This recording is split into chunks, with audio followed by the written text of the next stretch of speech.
हम बात करेंगे अभी इतिहास के बारे में। जैसा कि आप जानते हैं कि आपके सिलेबस में जो जीएस होता है,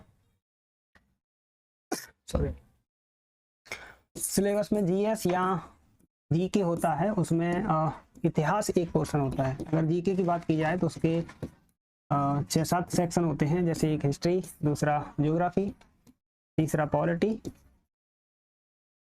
चौथा इकोनॉमी, पांचवा जनरल साइंस, फिर एनवायरनमेंट और उसके बाद करंट अफेयर। तो history, geography, polity, economy, general science, environment, current affair, ये 7 सेक्शन होते हैं मेनली जीएस या जीके में। इसके अलावा कुछ मिसलेनियस टाइप की चीज़ें होती हैं, उन्हें अलग से देख लिया जाता है, लेकिन मेनली जीएस में, जीके में जो चीज़ें अलग होती हैं वो मेनली यही होती हैं। तो हम अभी बात करेंगे इतिहास के बारे में, हिस्ट्री के बारे में, और इतिहास को हम साइंटिफिक वे में देखने का प्रयास करेंगे। साइंटिफिक वे में ऐसे देखेंगे कि इतिहास में हमें 2 चीज़ें पता होनी चाहिए। पहला प्रश्न ये है कि क्या पढ़ना है, और दूसरा प्रश्न ये है कि कितना पढ़ना है। तो जो प्रश्न ये है कि हमें क्या पढ़ना है, उसमें इतिहास में अगर सिलेबस में ये लिखा हो कि भारतीय इतिहास, तो आप मान के चलिए कि इतिहास के तीनों सेक्शन, यानी एंशिएंट हिस्ट्री और मिडिवल हिस्ट्री और मॉडर्न हिस्ट्री, ये तीनों सेक्शन हमें पढ़ने होते हैं। अगर उसमें भारतीय राष्ट्रीय आंदोलन लिखा हो सिलेबस में, यानी इंडियन नेशनल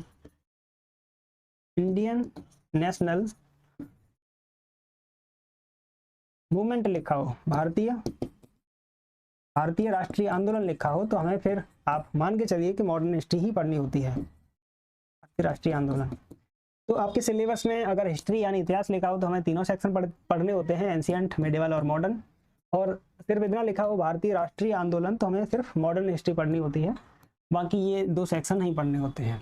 तो ये मुद्दा हुआ कि हमें क्या पढ़ना है। दूसरा मुद्दा ये है कि हमें कितना पढ़ना है। तो कितना पढ़ना है ये जानने के लिए हमें ये चीज पता होनी चाहिए कि हमारे एग्जाम में प्रश्न किस तरह से आते हैं। जैसे मान लीजिए कि एक ही टॉपिक पर लोग पीएचडी करते हैं, एक ही सब्जेक्ट पर, एक ही सब्जेक्ट में अलग अलग कई सारे टॉपिक होते हैं, कई सारे चैप्टर्स होते हैं उसमें, लेकिन एक अकेले चैप्टर पर अगर पीएचडी की जा सकती है तो आप सोच सकते हैं कि उस सब्जेक्ट की गहराई कितनी ज़्यादा है। लेकिन हमें उतनी डेप्थ में नहीं पढ़ना होता है, हमें इस वजह से ये पता होना चाहिए कि हमें कितना पढ़ना है, और ये चीज़ हमें पता चलती है प्रीवियस ईयर्स क्वेश्चन पेपर से। तो उस एग्जाम की, जिस एग्जाम की आप तैयारी कर रहे हैं, उस एग्जाम के प्रीवियस ईयर्स क्वेश्चन पेपर्स आप देखेंगे तो उससे आपको एक आइडिया लग जाएगा कि हमें कितना इस सब्जेक्ट में या किसी उस सब्जेक्ट के किसी टॉपिक में हमें कितनी डेप्थ तक, कितनी गहराई तक जाना है। तो ये चीज़ प्रीवियस ईयर्स क्वेश्चन पेपर से पता चल जाएगी। और हम ऐसा करेंगे इतिहास को पढ़ने के दौरान, जैसे इतिहास में अलग अलग कालखंडों में इतिहास को बांटा गया है। जैसे ये टाइमलाइन मान लें अगर हम, तो उसे अलग अलग कालों में बांटा गया है, जो अब जिसे हम थोड़ी देर में देखेंगे।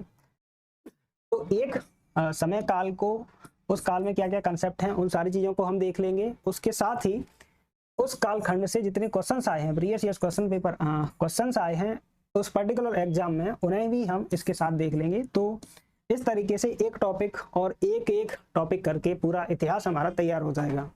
बाकी सब्जेक्ट में भी ये रणनीति अपनाई जा सकती है, और ये रणनीति काफ़ी कारगर है एग्जाम को इफेक्टिव तरीके से टैकल करने के लिए। तो शुरुआत करते हैं इतिहास की।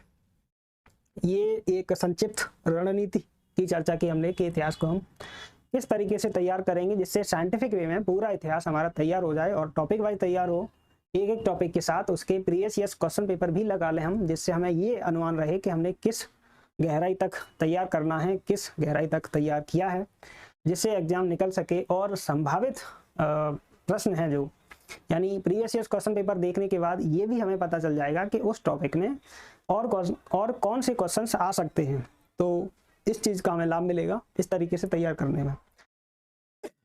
एक संक्षिप्त स्ट्रेटजी के बाद अब ये हम देखते हैं कि इतिहास है क्या। इतिहास दरअसल वर्तमान से पहले जो घटना हुई है, जैसे अभी 2023 है, इस वीडियो को आप या तो अभी देख रहे होंगे या कुछ समय बाद देखेंगे 24 में। तो अभी 2023 चल रहा है, तो इससे पहले हम जाएंगे, ऐसे अगर हमारे पास कोई टाइम मशीन हो और कल्पना कीजिए कि आप इस टाइम मशीन में बैठे हैं और इस ब्रह्मांड को, इस पृथ्वी को आप दूर से देख रहे हैं कि 2023 से पहले इसमें कौन कौन सी घटनाएं हो रही हैं। तो उस टाइम मशीन में आप ऐसे बैक में जाएंगे तो आपको एक वर्ष ऐसा मिलेगा जो 0 वर्ष है, मतलब जिसका नाम 0 रख सकते हैं हम। जैसे 2023 का नाम हमने 2023 रखा है, तो एक बैक में जाएंगे 0 ही मिलेगा। उससे और पीछे जाएंगे तो उस 0 से बैक वाली जो वर्ष मिलेंगी हमें, उन्हें BCE बोलते हैं, बिफोर कॉमन एरा। और 0 से इधर वाली यानी 2023 की तरफ आएंगे तो इसे आफ्टर कॉमन एरा बोला जाता है। इनको नाम दिया जाता है वर्षों को। ये बात हुई इस समय के बारे में कि समय को हमें किस रूप में देखना है। जैसा कि हमने बात की 2023 से ऐसे बैक में हम चले जाएंगे तो इससे हमें ये एक समय ऐसा मिलेगा जब दुनिया की जहाँ से शुरुआत हुई होगी, दुनिया जहाँ से शुरू हुई होगी, उस काल का हमें पता चलेगा, उस समय का हमें पता चलेगा। तो फिर अब यहाँ ये प्रश्न आता है कि दुनिया शुरू कैसे हुई, मतलब हमें ये कैसे पता चले कि दुनिया कैसे शुरू हुई, और जब दुनिया शुरू हुई तो उसमें क्या क्या हुआ, मतलब किन परिस्थितियों में दुनिया शुरू हुई और मानव कहाँ से आया, मानव का इतिहास, इन्हीं चीज़ों को जानने का क्रमबद्ध अध्ययन है। तो इतिहास को संक्षिप्त रूप में आप समझें तो वर्तमान से पहले जो घटनाएं घटी हैं उन घटनाओं का तार्किक और क्रमबद्ध अध्ययन ही इतिहास है। अब तार्किक और क्रमबद्ध अध्ययन के लिए हमें पहले क्या हुआ था, आज से हजारों वर्ष पहले क्या हुआ था, आज से 100 वर्ष पहले क्या हुआ था, वो तो आसानी से हमें पता चल सकता है, लेकिन आज से हजारों लाखों वर्ष पहले क्या हुआ था उसके बारे में हमें कैसे चीज़ें पता चलेंगी। तो इस चीज़ को जानने के लिए हम प्रयोग करते हैं ऐतिहासिक स्रोतों को। तो इस मामले में टाइम मशीन का काम करते हैं हमारे ऐतिहासिक स्रोत। टाइम मशीन का काम करते हैं ऐतिहासिक स्रोत, और ऐतिहासिक स्रोत होते हैं 2 प्रकार के। एक होते हैं पुरातात्विक स्रोत और दूसरे होते हैं साहित्यिक स्रोत।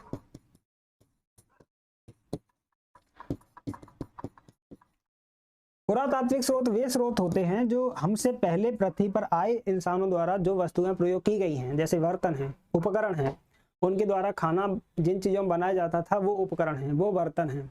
उनके द्वारा जो वस्तुएं प्रयोग की गई, उनके द्वारा जो सिक्के प्रयोग किए गए, उनके द्वारा जिन स्थलों का प्रयोग किया गया, उन स्थलों की खुदाई करके हमें जो वस्तुएं मिलती हैं उन्हें बोलते हैं पुरातात्विक स्रोत। तो जैसे पाषाण काल है, हड़प्पा सभ्यता है, उन चीज़ों में उन कालों की जानकारी के लिए पुरातात्विक स्रोत बहुत महत्वपूर्ण होते हैं। जो पुरा पाषाण काल है, मध्य पाषाण काल, नव पाषाण काल और फिर हड़प्पा सभ्यता, उस समय के मानव इतिहास को जानने का अभी तक हमारे पास प्रामाणिक और मुख्य रूप से स्रोत है वो पुरातात्विक स्रोत ही हैं। दूसरी कैटेगरी है साहित्यिक स्रोत की। तो साहित्यिक स्रोत वो स्रोत हैं जब मानव लिखना पढ़ना सीख गया, मानव ने एक भाषा का विकास कर लिया, मानव ने एक लिपि का विकास कर लिया, और उस लिपि से, उस भाषा से मानव ने अपनी भावनाओं को व्यक्त करना शुरू कर दिया और उन्हें लिखना प्रारंभ कर दिया। तो जो चीज़ें मानव लिख कर गया है और हमें उपलब्ध हुई हैं और हम उनको पढ़ के समझ के उस समय मानव किस तरीके से रहता था, उसकी क्या क्या मान्यताएं थीं, क्या क्या उसकी दार्शनिक मान्यताएं थीं, क्या क्या उसके धार्मिक मान्यताएं थीं, उन चीज़ों को अगर हम पढ़ते समझते हैं तो वो साहित्यिक स्रोतों के माध्यम से किया जाता है। साहित्यिक स्रोतों जो पुरातन प्राचीन ग्रंथ हैं, तो साहित्यिक स्रोतों में जो प्राचीन ग्रंथ हैं जो इंसान लिख के गया है, जिसमें भारतीय भी हो सकते हैं, विदेशी भी हो सकते हैं, उस समय के अभिलेखीय साक्ष्य हैं, वो सब इसमें साहित्यिक स्रोत में आते हैं। हालांकि अभिलेखीय साक्ष्य पुरातात्विक स्रोत में भी आते हैं, जैसे अशोक के अभिलेख हैं तो वो दोनों में आ सकते हैं, क्योंकि अभिलेख पत्थरों के बनाए गए थे और उन पर लिखा गया था, तो दोनों कैटेगरी में रख सकते हैं। ये बात हुई हमें टाइम मशीन के बारे में कि हमें आज से हजारों लाखों वर्ष पहले क्या हुआ था उसके बारे में अगर जानना है तो हम किस आधार पर जानेंगे कि उस समय यही हुआ था, तो वो हमें पता चलता है स्रोतों के माध्यम से, और ये हमारी टाइम मशीन का काम करते हैं। लेकिन मूल प्रश्न अभी तक वही था हमारा कि 2023 है अभी, और इतिहास अगर 2023 से पहले की घटी घटनाओं का अध्ययन है तो 2023 से और पहले जाएंगे, लाखों वर्ष पहले जाएंगे, तो एक समय ऐसा आएगा जहां से ये दुनिया शुरू हुई थी। तो प्रश्न ये है कि दुनिया कैसे बनी। एक थिंकिंग क्रिएचर को ये हमेशा हमेशा तो नहीं पर कभी कभी सोचना चाहिए कि जिस दुनिया में अभी हम रह रहे हैं, दुनिया का जैसा स्वरूप वर्तमान में है, तो वैसा स्वरूप दुनिया का कैसे बना, और वैसा स्वरूप कैसे बना और वैसा ही क्यों बना। मतलब एक सोचने वाली बात है कि अभी इतने सारे धार्मिक मान्यताएं हैं, तो वो कहाँ से अस्तित्व में आई, फिर इस दुनिया का निर्माण कैसे हुआ। जैसे अलग अलग धार्मिक मान्यताएं अलग अलग व्याख्याएं करती हैं दुनिया के निर्माण की। जो साइंटिफिक व्याख्या है, साइंटिफिक थ्योरी है कि आखिर दुनिया बनी कैसे, मानव कैसे आया, जीवन कैसे आया पृथ्वी पर, ये सारी चीजें सोचनी चाहिए, क्योंकि मानव एक थिंकिंग क्रिएचर है। तो दुनिया कैसे बनी, इस प्रश्न का हल अगर हम खोजें तो इसका हल हमें मिलता है अब तक की सबसे साइंटिफिक थ्योरी, और जिसे नाम दिया जाता है बिग बैंग थ्योरी का। अभी से 2023 से और करीब 13.7 अरब वर्ष पहले जाएंगे अपने टाइम मशीन में बैठ के हम, तो 13.7 अरब वर्ष पहले हमें ब्रह्मांड में कुछ नहीं दिखेगा, सिर्फ एक एकक बिंदु दिखेगा। इस बिग बैंग थ्योरी के अनुसार एक एकक बिंदु दिखेगा, एकांकी पिंड दिखेगा, जिसे हम पॉइंट ऑफ सिंगुलैरिटी बोलते हैं। Point of singularity. इस समय कोई इंसान नहीं है, कोई जीव नहीं है पृथ्वी पर, ना ही पृथ्वी है, सूर्य भी नहीं है, कुछ भी नहीं है, सिर्फ एकल बिंदु था। आपने एक गाना सुना होगा, जब कहीं पर कुछ भी नहीं था तब वहां ये था। मतलब ये अपनी तरफ से ऐड कर सकते हैं आप, पर बिग बैंग थ्योरी ये कहती है कि जब कहीं पर कुछ नहीं था तब ये पॉइंट ऑफ सिंगुलैरिटी था। इस पॉइंट ऑफ सिंगुलैरिटी यानी एकक पिंड के अंदर तापमान अधिक था, इसका घनत्व भी अधिक था। तापमान और घनत्व अधिक थे और आयतन इसका अपेक्षाकृत कम था। अब आयतन कम होने के कारण और तापमान और घनत्व अधिक होने के कारण इसमें गुरुत्वाकर्षण बल अधिक होगा।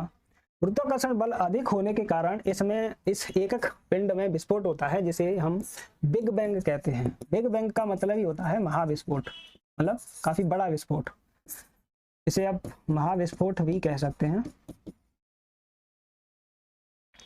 तो दुनिया की उत्पत्ति इस महाविस्फोट से मानी जाती है, बिग बैंग से मानी जाती है, जो 13.7 अरब वर्ष पहले हुआ था। एनसीईआरटी इस डेट को मानती है, इस वर्ष को मानती है, अलग अलग स्रोतों में अलग अलग मिलता है। इस मामले में चिंता करने की जरूरत नहीं है, क्योंकि एक मोटा आइडिया होना चाहिए कि 13.7 अरब वर्ष पहले बिग बैंग हुआ था, उसके बाद इस दुनिया का सृजन हुआ। इसके बाद दुनिया कैसे बनी, मतलब ब्रह्मांड की उत्पत्ति कैसे हुई। तो बिग बैंग के बाद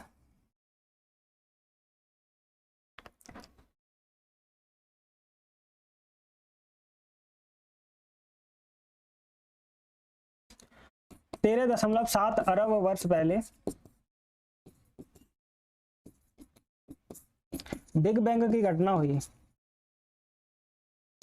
जब ये बिग बैंग की घटना हुई तो जो एकक पिंड था वो एक तरह से उसमें विस्फोट हो गया, और इसके बाद निहारिका का निर्माण हुआ, जिसे नेबुला बोलते हैं इंग्लिश में। और इस निहारिका में गैस और धूल के बादल बन गए, और गैस और धूल के जब बादल बन गए तो इनमें जो धूल के कण और जो छोटे पिंड रह गए उनमें आपस में टकराव हुआ। उनके आपस में टकराने के कारण ऊष्मा उत्पन्न हुई, और उस ऊष्मा के कारण जो हाइड्रोजन है उसका हीलियम में संलयन प्रारंभ हो गया। हाइड्रोजन का हीलियम में संलयन प्रारंभ हो गया तो इससे नाभिकीय संलयन की प्रक्रिया प्रारंभ हो गई। नाभिकीय संलयन की प्रक्रिया प्रारंभ हो गई तो इससे तारों का निर्माण हुआ। तो जो हमारे तारे बने हैं उनमें नाभिकीय संलयन की प्रक्रिया ही होती है, यानी हाइड्रोजन का हीलियम में संलयन होता है और उसमें हजारों डिग्री सेल्सियस की मात्रा में ऊष्मा निकलती है उसमें से। और ऊष्मा आप जानती हैं उसी ऊष्मा से, यानी तारे के ही ऊष्मा से, जो सूर्य हमारा वो भी एक तारा ही है, तो तारे की ही ऊष्मा से हमारी पृथ्वी पर ऊर्जा प्राप्त होती है। ऊर्जा का मुख्य स्रोत पृथ्वी पर सूर्य की ऊष्मा ही है, सूर्य तप भी है। सॉरी।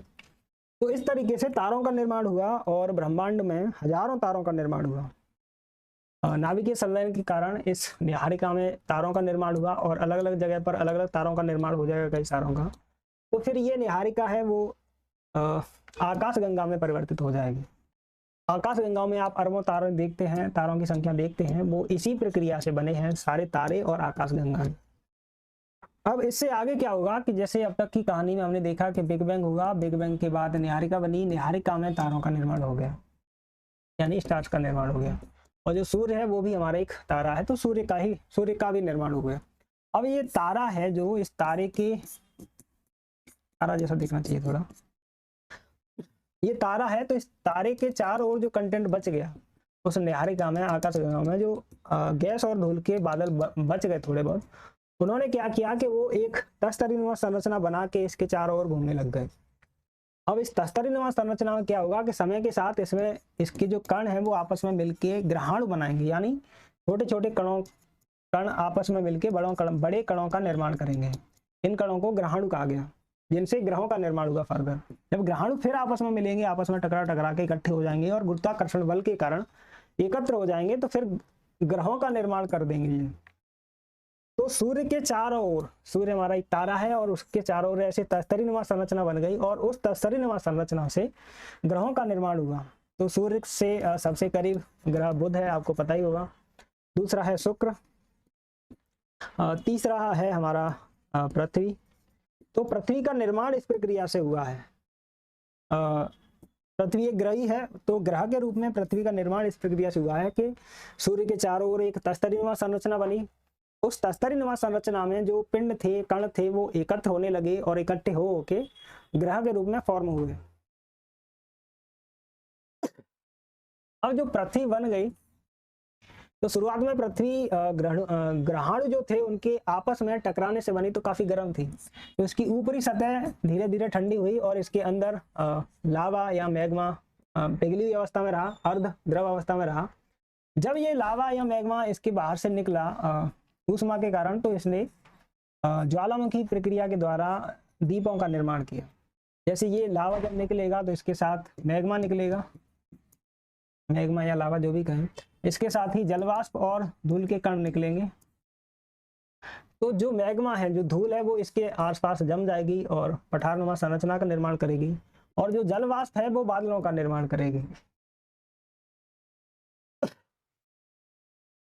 अब जो बादल हैं उनसे वर्षा के माध्यम से ये पृथ्वी धीरे धीरे और ठंडी होगी, और जो महाद्वीपों का स्थान बन गया उसके आसपास जो क्षेत्र बचे उसमें जल के भराव के कारण महासागरों का निर्माण होगा।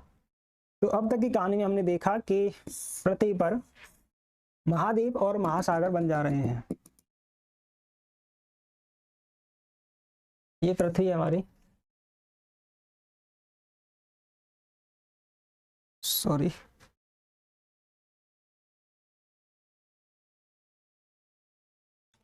तो जो महासागर हैं उनमें धीरे धीरे जीवन की उत्पत्ति होगी। अब तक की कहानी में जीवन नहीं है।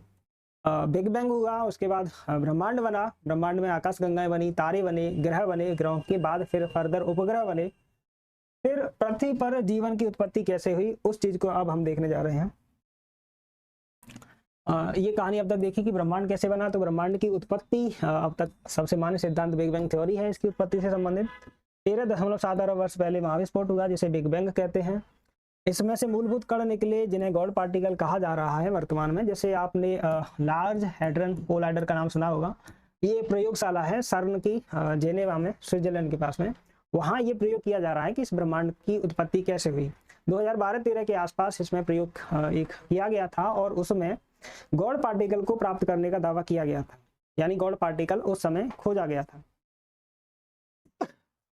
और तो मूलभूत कणों के निर्माण के बाद गैस और धूल के बादल बने, जिनसे फर्दर आकाशगंगाएं बनी, और उन आकाशगंगाओं में फिर तारे बने जो अभी हमने देखे, और तारे के रूप में सूर्य का निर्माण उसी प्रक्रिया से हुआ।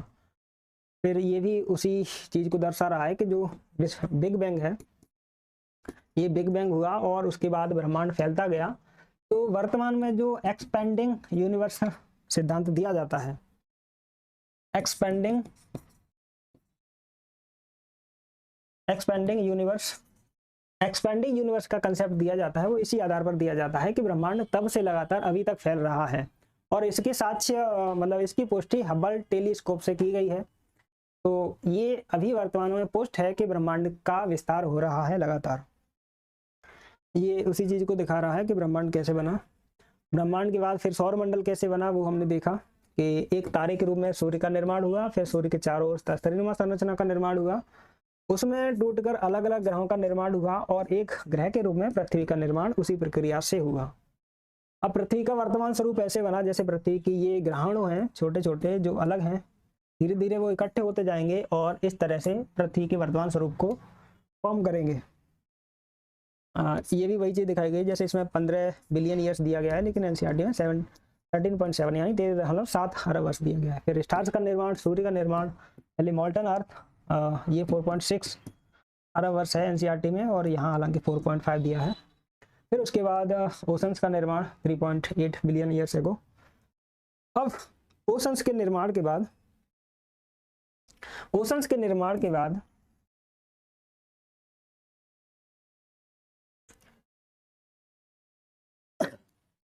जो महासागर हैं उनमें केमिकल रिएक्शंस के माध्यम से, जैसे इस समय हाइड्रोजन, नाइट्रोजन और कार्बन डाइऑक्साइड जैसी गैसें हैं, इन गैसों की उपस्थिति में महासागरों में सूर्य की ऊष्मा की उपस्थिति में रासायनिक प्रक्रियाएं हुई।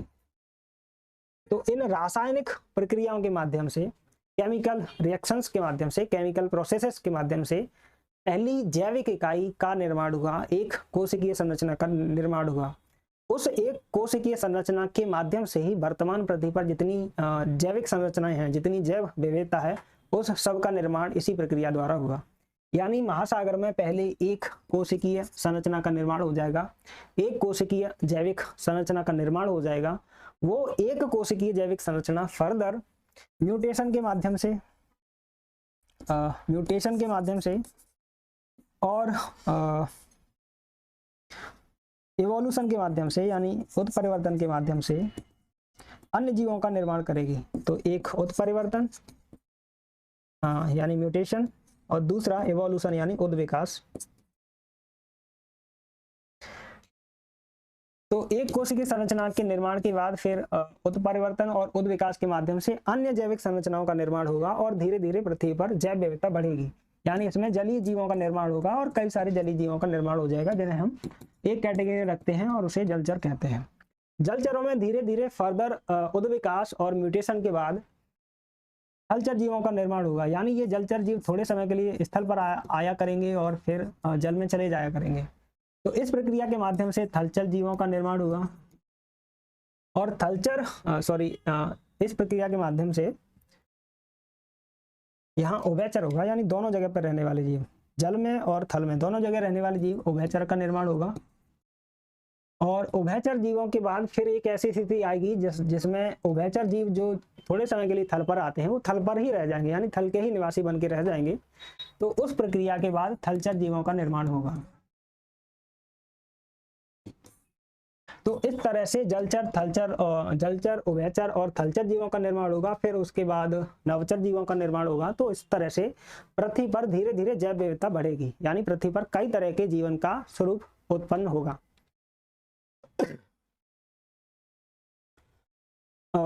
ये वही चीज दिखाई गई, पृथ्वी पर जीवन की उत्पत्ति कैसे हुई। तो निर्जीव अणुओं से विकासवादी शक्तियों के माध्यम से जैविक जीवन का पहला रूप धीरे धीरे उत्पन्न हुआ।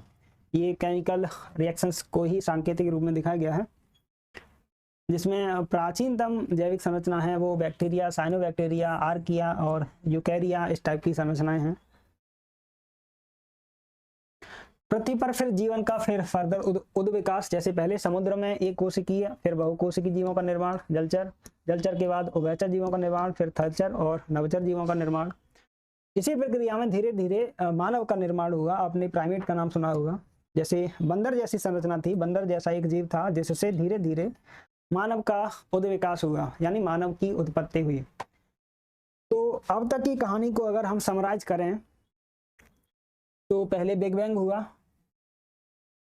अब तक की कहानी को अगर समराइज करें तो पहले बिग बैंग की घटना हुई। बिग बैंग के बाद निहारिका का निर्माण हुआ। बिग बैंग में से जो मटेरियल निकला उससे निहारिका में तारों का निर्माण हुआ और आकाशगंगाओं का निर्माण हुआ। आकाशगंगाओं का निर्माण हुआ। अब तारे के चारों ओर जो मटेरियल बचा, उस मटेरियल के कंसोलिडेशन से, इकट्ठे होने से ग्रहों का निर्माण हुआ और एक ग्रह के रूप में हमारी पृथ्वी का निर्माण इस प्रक्रिया से हुआ। फिर पृथ्वी के ठंडे होने के बाद महासागरों में जीवन की उत्पत्ति हुई। और जीवन में फिर विविधता के कारण कई तरह के जीवों की उत्पत्ति हुई और उन्हीं एक जीवों में, उन्हीं जानवरों में एक जानवर बना जिसे हम आज इंसान कहते हैं। तो इस तरह से केमिकल रिएक्शन से लंबे समय में बहुत सारी प्रक्रियाओं से गुजरते हुए मानव का अस्तित्व पृथ्वी पर हुआ, मानव का अस्तित्व पृथ्वी पर आया। अब यहाँ से एक्चुअल में शुरुआत होती है हमारे इतिहास की। अब तक आपको लग रहा होगा कि सर पता नहीं क्या ये ज्योग्राफी जैसा पढ़ा रहे हैं और शुरुआत में बता रहे थे कि इतिहास देखने जा रहे हैं। दरअसल ये सारे सब्जेक्ट्स की जड़ यहीं से गुजरती है, सारे सब्जेक्ट्स यहीं से शुरू होते हैं, क्योंकि पृथ्वी पर जीवन और जो वर्तमान दुनिया है उसकी शुरुआत ही यहीं से हो रही है। जैसा कि आप जानते हैं कि वर्तमान दुनिया में इतनी डाइवर्सिटी है, इतना स्पेशलाइजेशन है कि अलग अलग सब्जेक्ट को हम अलग अलग पढ़ते हैं, लेकिन अगर आप इस जगह जाएंगे तो सारी चीज़ें आपको कन्वर्जेंस करती हुई दिखेंगी, कन्वर्ज करती हुई दिखेंगी और एक बिंदु पर मिल जाएंगे। क्योंकि बिग बैंग के बाद और पृथ्वी पर जीवन के बाद मानव ने सारे सब्जेक्ट्स का विकास किया है, हिस्ट्री, ज्योग्राफी, पॉलिटी, इकोनॉमी, और वो मानव सोसाइटी के विकास से ही जुड़े हुए हैं। तो अगर सबको हम ऐसे पीछे ले जाएंगे, बैक में देखते जाएंगे अगर टाइम मशीन के हिसाब से, जैसा हमने काल्पनिक रूप से जैसा हमने माना है, तो फिर हमें सारी चीज़ें कन्वर्ज करती हुई दिखेंगी। तो वही चीज़ है, इसमें बात हम इतिहास की ही कर रहे हैं और यहाँ से आगे प्रॉपर इतिहास ही चलेगा हमारा, तो घबराने की जरूरत नहीं है। अब तक की कहानी हमने मानव जीवन की उत्पत्ति देख ली, फिर मानव जीवन में फिर मानव का जो होमो सैपियंस है, आधुनिक मानव है, उसका कैसे विकास हुआ, उसके विकास को ये सांकेतिक रूप से दिखाया गया है कि पहले ऑस्ट्रेलोपिथेकस इंसान बना, फिर होमो इरेक्टस, निएंडरथल, फिर होमो सैपियंस, फिर होमो सैपियंस सैपियंस। और होमो सैपियंस की खास बात यह है कि करीब 75,000 वर्ष पहले एक कंसेप्ट है कॉग्निटिव रिवॉल्यूशन का, यानी इंसान में और बाकी जानवरों में क्या अंतर है। तो इंसान में सोचने समझने की और जो जैविक संरचना के स्तर पर क्षमताएं हैं वो अधिक हैं बाकी दूसरे जानवरों से। इंसान की सोचने की क्षमता अधिक है, इंसान सोचकर अपनी समस्याओं का समाधान करने का प्रयास करता है कि बेहतर तरीके से समस्याओं का समाधान कैसे किया जाए, बेहतर तरीके से कैसे जीवन जिया जाए, ये इंसान सोच के अपने जीवन को बेहतर बनाने का प्रयास करता है। बाकी जानवरों में ये क्षमताएं कम होती हैं या मामूली तौर पर होती हैं। तो इंसान में जब ये क्षमता आई, उसी क्षमता को कहा जा रहा है कॉग्निटिव क्षमता, और इस घटना को बोला जाता है कॉग्निटिव रिवॉल्यूशन। और इजराइल के इतिहासकार हैं युवाल नोआ हरारे, वो ऐसा मानते हैं कि करीब 75,000 वर्ष पहले ये घटना हुई। अब ये एक लंबी घटना, मतलब लंबी प्रोसेस से ये घटना हुई होगी, कोई एक समय पे घटने वाली घटना नहीं है कि भाई बिजली कड़की और तुरंत कॉग्निटिव रिवॉल्यूशन हो गई। मतलब लंबे समय में ये प्रक्रिया हुई होगी, पर अगर मोटे तौर पर अगर इसे आप माने तो 75,000 वर्ष पहले मान सकते हैं। जब मानव उद्विकास इस तरह से हुआ और कॉग्निटिव रिवॉल्यूशन हुआ, तो मानव ने अपने समाज का निर्माण करना प्रारंभ कर दिया, मानव ने अपना उद्विकास प्रारंभ कर दिया। उस उद्विकास का आधार था मानव का मस्तिष्क, जिसने मानव मस्तिष्क में भी विकास होता चला गया, इस तरीके से आप देख सकते हैं। फिर मानव समाज का जो विकास हुआ, उस समाज के विकास का आधार था मानव के बीच आपसी लगाव। जैसे आपने ये अनुभव किया होगा कि आप अगर किसी पर्सन के साथ लंबे समय तक रहें तो एक लगाव महसूस करने लगते हैं, या किसी प्लेस पे आप एक लंबे समय तक रहें तो उस स्थान से आपको लगाव हो जाता है। कोई वस्तु आपके पास लंबे समय तक रहे तो उस वस्तु से आपको लगाव हो जाता है। तो इसी गुण के कारण मानव समाज का निर्माण हुआ, यानी कुछ लोग एक जगह रह रहे हैं और उनमें आपसी लगाव हो रहा है, और एक माँ एक बच्चे को जन्म दे रही है, तो उससे तो जो लगाव होता है वो सर्वोत्कृष्ट, मतलब सबसे उच्च स्तर का लगाव वही होता है, तो वो भी होता है। तो उस वजह से पहले परिवार का निर्माण हुआ होगा, फिर परिवारों के आपस में रहने से समाज का निर्माण हुआ होगा।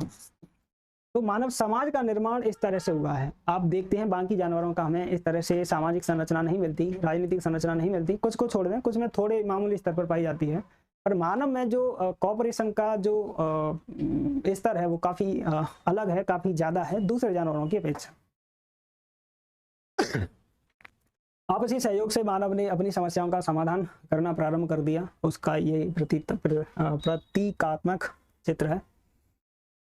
मानव समाज का विकास शुरुआत में हंटिंग एंड गैदरिंग सोसाइटी होगी, फिर एग्रीकल्चरल सोसाइटी आएगी, फिर इंडस्ट्रियल, और वर्तमान में इंफॉर्मेशन सोसाइटी, और नेक्स्ट सोसाइटी को स्मार्ट सोसाइटी बोला जा रहा है। उसी को ये क्रमबद्ध रूप में दिखाया गया है, सोसाइटी 5 1.0। हमें शुरुआत करनी है वो मानव इतिहास की हंटिंग एंड गैदरिंग सोसाइटी से करनी है, जो पाषाण काल में आता है। अब इस तरह से मानव का जो विकास हुआ, मानव समाजों का निर्माण हुआ, तो इससे पूरे विश्व में अलग अलग जगह पर अलग अलग सभ्यताएं विकसित होंगी। जैसे भारत में हड़प्पा सभ्यता का विकास हुआ, आपने नाम सुना होगा हड़प्पा सभ्यता। पर हड़प्पा सभ्यता में रहने वाले लोग कहाँ से आए?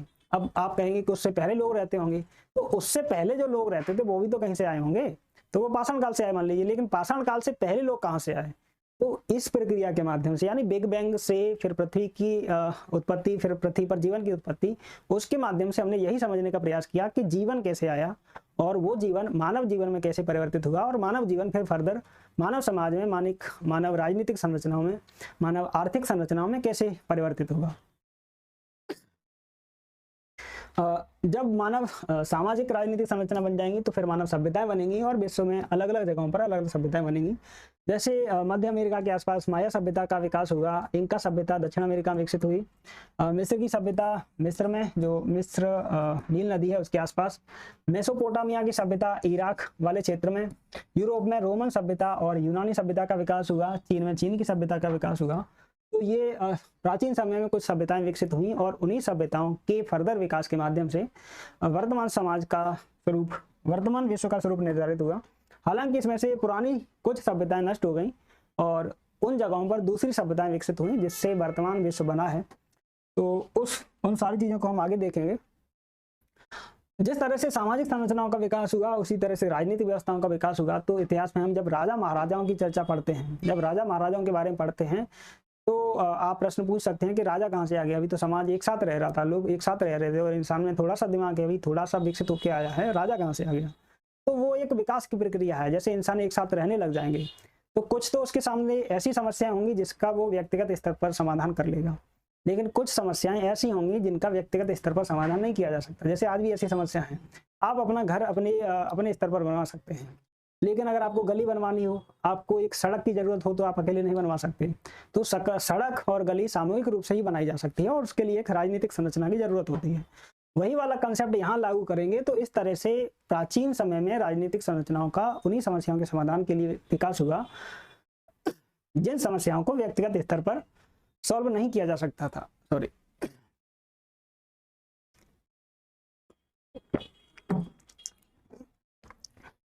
राजनीतिक संरचनाओं के साथ ही आर्थिक व्यवस्थाओं का विकास हुआ। जैसे पहले कॉइन्स वगैरह का विकास होगा, मुद्रा का विकास होगा। उससे पहले वस्तु विनिमय प्रणाली होगी, लेकिन जब वस्तु विनिमय से काम नहीं चलेगा, मान लीजिए किसी को घोड़ा बेचना है और किसी को अनाज के बदले घोड़ा खरीदना है, या फिर मान लीजिए कि किसी को फल देके और घोड़ा लेना है, तो वो कैसे मापे, कैसे तौले और कैसे एक्सचेंज करे। और दूसरा, ले जाने लाने में बड़ी समस्या होती थी कि भाई बहुत सारा अनाज भर के ले जाओ तब उधर से घोड़ा लेके आओ। अब क्या है कि भाई पैसे रख के ले जाओ और ले आओ, अब तो ऑनलाइन का जमाना है। शुरुआत में ये सिक्कों का कंसेप्ट या मुद्रा का कंसेप्ट इसीलिए आया होगा कि एक्सचेंज में, वस्तु विनिमय प्रणाली में समस्या हो रही होगी। तो उस तरह से फिर धीरे धीरे अर्थव्यवस्थाओं का विकास होगा और सोसाइटी का विकास होगा। ये विश्व इतिहास का सॉरी इंडियन हिस्ट्री का ये टाइमलाइन है। इंग्लिश वाला थोड़ा सही नहीं है, हिंदी वाला ठीक है। हाँ, तो अब तक की कहानी हमने देखा कि बिग बैंग के बाद पृथ्वी की उत्पत्ति, पृथ्वी पर मानव जीवन, और मानव जीवन में कॉग्निटिव रिवॉल्यूशन, फिर फर्दर मानव सोसाइटी का निर्माण। और वो सोसाइटी का निर्माण होगा वो 20 लाख साल पहले से करीब 3000 वर्ष BCE तक होगा। यानी जो मानव इतिहास का अब तक का सबसे बड़ा काल है वो है पाषाण काल। तो पाषाण काल की शुरुआत हम मानते हैं 20 लाख साल पहले से, यानी 20 लाख वर्ष पहले मानव इंडिविजुअल अलग अलग तरीके से रह रहा है, जानवर की तरह। वो पत्थर के उपकरणों के माध्यम से जानवरों की शिकार करता है, जानवरों को मारता है और उन्हें खा लेता है। धीरे और विकास करेगा तो फिर वो धीरे आग की खोज करेगा, धीरे धीरे आग की खोज के साथ साथ धीरे पशुपालन शुरू करेगा। उसके आगे बढ़ेंगे तो फिर कृषि का विकास होगा। इस तरह से पाषाण काल में लंबे समय में हम वो चीजें सीखेंगे, यानी मानव वो चीजें सीखेगा जो आपको आज फ्री में उपलब्ध हैं, अपने आप उपलब्ध हैं। कृषि करना, आप मतलब बेसिक सी चीजें आज हर कोई जानता है, कोई भी जानता है कि बीज बो दो और पौधे उगाते हैं। लेकिन ये सीखना कि बीज बोने से पौधे उगाते हैं, इसे सीखने में मानव को कई वर्षों का समय लगा होगा, निश्चित रूप से लगा होगा। सॉरी। तो पाषाण काल को सुविधा की दृष्टि से 3 काल में बांटा जाता है। पुरा पाषाण काल, मध्य पाषाण काल और नव पाषाण काल। तो पुरा पाषाण काल, मध्य पाषाण काल और नव पाषाण काल, इनको फर्दर अगर डिवाइड करें तो इसका टाइम पीरियड है 20 लाख वर्ष पहले से 10,000 BCE तक। ये लिख देंगे, के का मतलब यूट्यूब पर जानते हैं आप 1000 होता है। मध्य पाषाण काल का टाइम पीरियड है 10,000 BCE से 8,000 BCE तक। और फिर नव पाषाण काल का टाइम पीरियड है 8,000 BCE से 3,000 BCE तक। तो अब आपके दिमाग में ये प्रश्न क्लियर हो गया होगा कि ये पाषाण काल कहाँ से आ गया, पाषाण काल में मानव कहाँ से आ गया और मानव ये सारी चीजें कर रहा है तो कैसे कर रहा है। तो यहाँ से हम इतिहास को देखेंगे, जैसे पाषाण काल में ये सारी चीजें, फिर पाषाण काल के बाद मानव का फर्दर उद्विकास होगा और भारत में हड़प्पा सभ्यता का विकास होगा। और हड़प्पा सभ्यता का टाइम पीरियड माना जाता है करीब 2500 BCE से 1700 BCE तक। कुछ इतिहासकार इसे 1750 BCE भी मानते हैं। उसके बाद आगे वैदिक सभ्यता भारत में आएगी, वैदिक काल का विकास होगा जिसका टाइम पीरियड है 1500 BCE से 600 BCE तक। जो वेद वगैरह हैं, वेद हैं, उपवेद हैं, ब्राह्मण ग्रंथ हैं, उसके बाद जो दार्शनिक ग्रंथ हैं, उपनिषद हैं, वो सारी चीजें वैदिक काल में विकसित होती हैं। वैदिक काल के बाद महाजनपद काल है जिसे बुद्ध काल या सूत्र काल भी बोलते हैं। इसका टाइम पीरियड है 600 BCE से 400 BCE तक। जो महात्मा बुद्ध हुए हैं, महात्मा महावीर जैन हुए हैं, वो हमें इसी काल में मिलते हैं और उनके द्वारा जो उपदेश दिए गए थे वो भी इसी काल के दिए हुए हैं। उसके बाद महाजनपद काल के बाद मौर्य काल आएगा जो 400 BCE से 200 BCE तक है। जो आपने चाणक्य का नाम सुना होगा, चंद्रगुप्त मौर्य के बारे में सुना होगा। तो चाणक्य और चंद्रगुप्त मौर्य इसी मौर्य काल में थे और उन्होंने किस तरह से धनानंद को हरा के मौर्य साम्राज्य की स्थापना की और मौर्य साम्राज्य को भारत का एक विशालतम साम्राज्य बनाया, उन सारी चीज़ों को हम इस वाले टॉपिक में देखेंगे। उसके बाद मौर्योत्तर काल है जिसका टाइम पीरियड है 200 BCE से 300 AD तक। इस काल में क्या होता है कि बाहर से कुछ आक्रमणकारी भारत में आते हैं और वो धीरे धीरे अलग अलग जगह पे अलग अलग राज्य स्थापित करते हैं, जिसमें इंडो ग्रीक तक पहला कुषाण आपने नाम सुना होगा शायद। उसके बाद गुप्त काल है 300 AD से एनो डोमिनी या फिर आफ्टर कॉमन एरा से 600 AD तक। फिर गुप्तोत्तर काल है 600 AD से 750 AD तक। फिर पूर्व मध्य काल है 750 AD से 1200 AD तक। फिर सल्तनत काल 1200 से 1526 तक। फिर मुगल काल है और फिर आधुनिक भारत है। तो ये हमारे इतिहास की क्रोनोलॉजी रहने वाली है।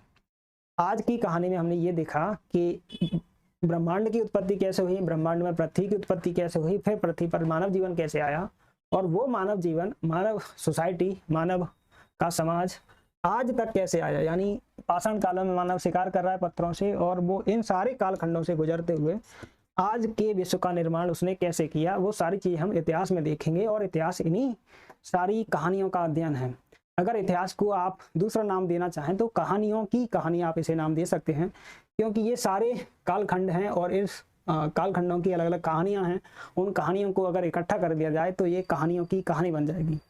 और इस कहानियों की कहानी को समझने के लिए साइंटिफिक वे में इसे पढ़ना जरूरी है, जिससे हमारा एग्जाम निकल सके, सारे कंसेप्ट हमारे क्लियर हो जाएं, फैक्चुअल चीज़ें हमें याद हो जाएं और हमारा एग्जाम क्वालिफाई हो जाए। तो इस तरह से हम देखेंगे। बाकी एक चीज़ आपको जो बतानी थी वो बताई दी। वर्तमान विश्व का स्वरूप जो अभी बना है वो इसी प्रक्रिया से होकर बना है। हालांकि विश्व इतिहास की क्रोनोलॉजी यानी उसमें टॉपिक हैं वो कुछ अलग हैं, हमें अपने एग्जाम के लिए भारतीय इतिहास ही देखना है। एक कंसेप्ट और है जिसे मैं और डिस्कस करना चाहूँगा। जैसे मान लीजिए कि अभी 2023 है और इससे पहले के टाइम में हम जाएंगे तो हमें ये सारे इतिहास के सारी चीज़ें मिलेंगी। पर आप क्वेश्चन पूछ सकते हैं कि इनको अलग अलग कालखंडों में क्यों बांटा जाता है, हम सारा एक साथ क्यों नहीं पढ़ लेते। भाई सारे चैप्टर को या सारी घटनाओं को सिर्फ इतिहास का नाम दे दीजिए। अलग अलग आप ancient history, medieval history, modern history बांट रहे हैं, फिर उनको फर्दर टॉपिक्स में बांट रहे हैं, क्या जरूरत है इसकी। उसे दो पर्पज से बांटा जाता है। जैसे मान लीजिए कि इस कालखंड को यहाँ से बिग बैंग के बाद हम यहाँ से पढ़ते हैं। जैसे ये 0 है, यहाँ से बैक में जाते हैं तो 20 लाख साल पहले से और 3000 BC तक मानते हैं। ये पूरा पाषाण काल है, पाषाण काल है पूरा। तो तो पाषाण काल के बाद बहुत सारे परिवर्तन आएंगे हड़प्पा सभ्यता में, हड़प्पा काल में आएंगे। तो उसमें तो इतिहास इन परिवर्तनों का अध्ययन है। और ये कालखंड, इस कालखंड के मानव से, यानी इस कालखंड का मानव इस कालखंड के मानव से बहुत अलग तरीके से रह रहा है। ये वाला इससे अलग तरीके से रह रहा है और इनमें बहुत ज्यादा अंतर है, मतलब कंटिन्यूटी बहुत कम है, अंतर ज्यादा है। जो चीजें कंटिन्यूटी रहेंगी, मतलब कंटिन्यूस रहेंगी, जैसे मानव जो चीजें सीख जाएगा वो आगे अपने आप अस्तित्व में रहेंगी, और उसके साथ कुछ नई चीजें भी जुड़ती जाएंगी। तो इतिहास में हमें वो नई चीजें देखनी है जो परिवर्तित होकर आगे जुड़ेंगी। तो इनमें अंतर रहने के कारण इन कालखंडों को अलग अलग रखा जाता है। और इसके साथ ही आप ये खुद चीज महसूस करेंगे कि हमारी जो पढ़ने की दृष्टि है, सुविधा है, उससे उस वजह से भी इनको अलग अलग कालखंडों में बांटा जाता है, जिससे पढ़ना आसान हो जाता है। एक बात ये हुई। और दूसरी बात ये थी कि इन अलग अलग कालखंडों को हम पढ़ेंगे तो एक कालखंड में क्या क्या मेजर कंसेप्ट्स हैं उन्हें देखेंगे, क्या क्या फैक्चुअल चीजें हैं उन्हें देखेंगे, और उसके साथ ये भी करेंगे कि इस कालखंड से संबंधित हमारे कौन कौन से प्रश्न प्रीवियस ईयर्स क्वेश्चन पेपर में आए हैं, पिछले के वर्षों में आए हैं। उन सारे टॉपिक्स को हम इस टॉपिक के साथ ही देख लेंगे। उससे ये वाला टॉपिक है वो हमारा एक बार में मुकम्मल तरीके से तैयार हो जाएगा। इसी तरह से जैसे ये टॉपिक इस तरीके से कर लिया, सारे इसके कंसेप्ट्स देखे, सारे फैक्चुअल चीजें देखी, इसके सारे प्रीवियस ईयर्स लगा लिए हमने, और ये भी देख लिया कि और इस टॉपिक से कौन से क्वेश्चन आ सकते हैं। सेम पैटर्न हम इस टॉपिक में फॉलो करेंगे, मतलब अगले वाले टॉपिक में, फिर उससे अगले वाले में भी सेम। इस तरह से हम पूरा इतिहास पढ़ लेंगे और हमारा इतिहास तैयार हो जाएगा। और जब इस तरीके से सारी चीज़ें हमारी तैयार हो जाएंगी तो उसके बाद आप खुद महसूस करेंगे कि इतिहास बहुत आसान है और एग्ज़ाम को क्वालिफाई करना काफ़ी आसान हो जाएगा आपके लिए। तो मिलते हैं इतिहास की अगली क्लास में, तब तक